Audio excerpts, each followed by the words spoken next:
That's why they pay athletes these fantastic salaries. I was listening to the radio the other day. They just contracted to pay one player on one team $6 million a year. Can you believe this? And why is that? It's the Roman circus. What does the emperor do when the people become restive, and when the people are asking questions, and when the people don't like the policies of the emperor? He sends them to the circus. He creates a circus. He builds a giant coliseum. And he begins to throw the Christians to the lions. And he has great chariot races and football games and basketball games, all to keep the idiots preoccupied with things that don't mean anything in the scheme of the entire world, so that they don't have the time to learn what the truth is, so they don't ever get smart enough to learn how they're being manipulated, so they don't ever question the emperor.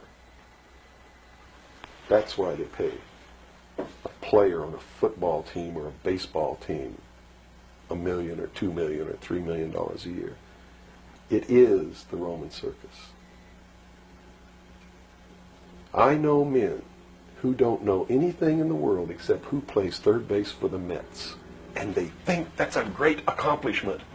And they meet and pat each other on the back and bond and go have cocktails and talk about what this guy that plays third base for the Mets did in last night's game. It's sad. It's really sad. Is there any room in a kind of society where these manipulations are not taking place for this type of entertainment, or any type of entertainment at all?